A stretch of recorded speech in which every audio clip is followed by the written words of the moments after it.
to make sure in life, if I'm supposed to be kind of the parent image, if you will, the dad, if you will, let's do a reality check about what's expected of you in life to provide for you and your families. So I wrote down here, here's some questions. You guys can write these down, see how you're doing with them. I wrote down, do you have a home? Is it on track to be paid off? Does it have equity? Do you have life insurance? You that have children, do you have life insurance? And if so, how much? And then let me throw a thought at you.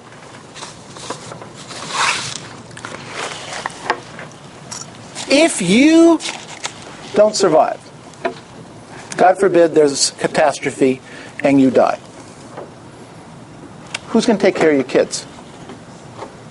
Who's responsible for taking care of the physicalness of the children? Maybe that you've got figured out. But how about the financial obligations of the children?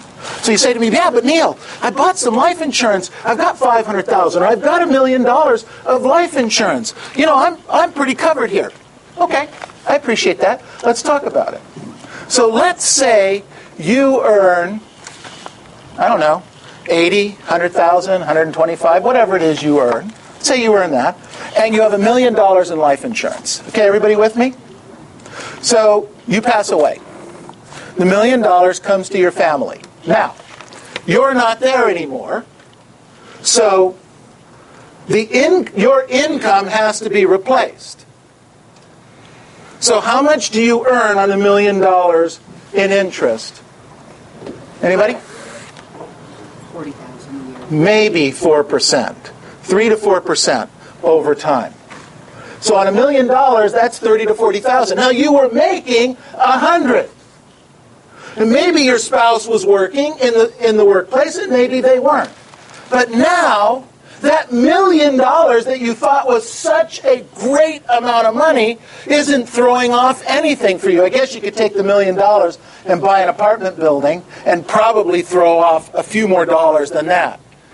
But then you have to worry about vacancies, etc., etc. I'm talking about being very conservative right now. You see, we have to talk about reality. We have to talk about taking care of that. Now, you need to earn money in order to pay that bill, right? Say yes. But that's the reality of what's going on. So if you're not there and the insurance doesn't cover it and your spouse has to go out and work, then your kids who were taken care of by your spouse are now having to be taken care of by someone else. Is that what you want? Is that what you want for your family? I don't think so. I certainly don't. So, I wrote down here, do you have health insurance? Do you have health insurance?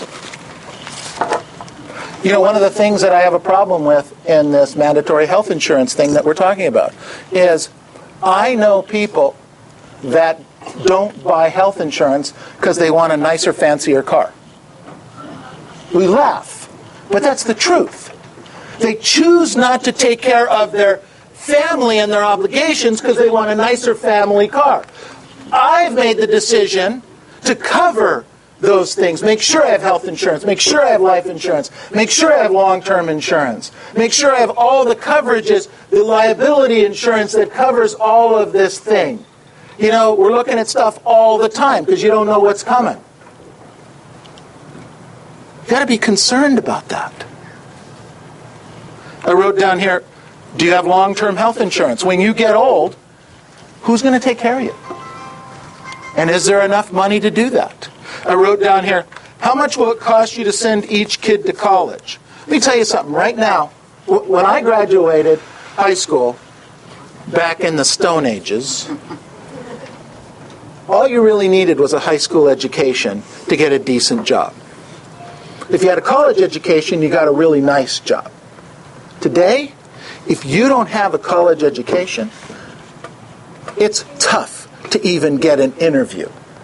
It's tough to get an interview without a college education. Doesn't matter what you graduated in, they just want to make sure. They're looking at the college graduation, the college diploma, similar to when I graduated, they were looking at the high school diploma. The state schools, even the state of California schools, are expensive to send your kids to. It's huge. I wrote down here, are your federal and state taxes current? Do you pay your quarterlies? Do you have money set aside for emergencies? Cars break down, even new ones. I had a brand new car. Brand new car. Brand new. I didn't have 500 miles on this car, and I rode over a pothole on the way to the office and broke the tire. It's not covered. Cost me $600 for that tire. $600. And the wheel was fine, thank goodness. Stuff happens even to a brand new car that you can't anticipate. You've got to have the money to be able to cover it. I wrote down here, do you have money set aside to pay 3 months' expenses for an emergency? Or if your spouse is ill and you need to help take care of them? And I wrote down here, how's your credit? Can you get a loan if you needed one? If your back was against the wall and you needed to borrow some money to take care of some emergency, could you get one? Are you working on cleaning that up?